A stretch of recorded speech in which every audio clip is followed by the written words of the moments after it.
Now, we all know 6ix9ine is the biggest snitch in the rap industry, and if you don't, you've probably been living under a rock. The trial against the Nine Trey Gang was a case against the street gang, Nine Trey Gangsters.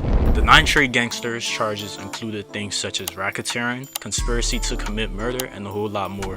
On November 18th of 2018, 6ix9ine and 5 others were arrested after being under investigation for 5 years by the NYPD, the Department of Homeland Security, the ATF, and many more agencies. Now, the other 5 that were arrested were Shotty, Mel Murder, Fubanga, Ish, and Kirby. 6ix9ine's arrest caused his highly anticipated album Dummy Boy to be delayed a day before it was scheduled to be released, but after an online leak, Dummy Boy was released in November of 2018. On November 26th of 2018, 6ix9ine pleaded not guilty and was denied bail. His lawyer claimed that 6ix9ine was completely innocent of all charges and that an entertainer who portrays a gangster image to promote his music does not make him a member. Now, I wonder what judge is actually going to believe that a dude that's repping blood isn't a member or affiliated with the gang. On January 22nd of 2019, 3 other members of the Nine Trey Gang were charged as part of the 6ix9ine investigation, including Kuda B, Drama, and Harv.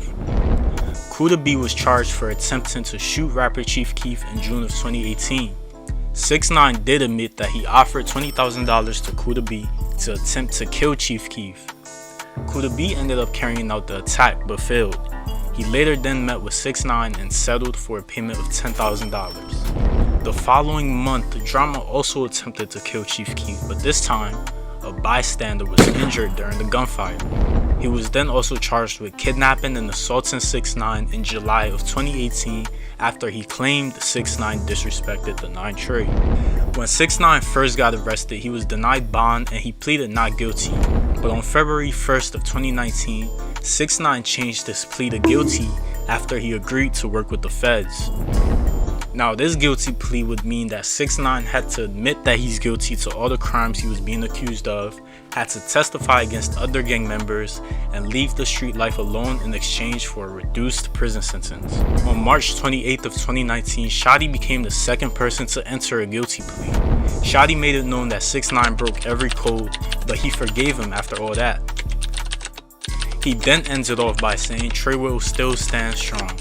He was then sentenced to 15 years in prison for 1 count of firearm possession during the crime and 1 count of firearm discharge during the crime. On April 2nd, 2019, Ish pleaded guilty to a firearm charge involving a 2018 robbery of a backpack that belonged to scumlord Dizzy, who was the owner of 6ix9ine's label Scum Gang. The following day, Crippy pleaded guilty for also helping with the robbery. Mel Murder then pleaded guilty to 1 count of racketeering conspiracy and 1 count of participating in a narcotics distribution conspiracy for helping to move heroin and fentanyl. Then Bat pleaded guilty, becoming the 6th of the 11 members that entered a guilty plea all in the same month. The trials and testimonies began on September 16th of 2019 with 6ix9ine testifying for the government. They discussed everything including the gang's inner structure and activities. He even mentions rapper Jim Jones and Cardi B as members of various gangs. On December 18th of 2019, 6ix9ine was then sentenced to 2 years in prison. He had to pay $35,000 fine, he had to serve 5 years of supervised release, and he had to complete 1,000 hours of community service compared to the 47 years he was facing. Now, it's obvious that 6ix9ine snitched, but let me know what y'all think in the comments. Until next time.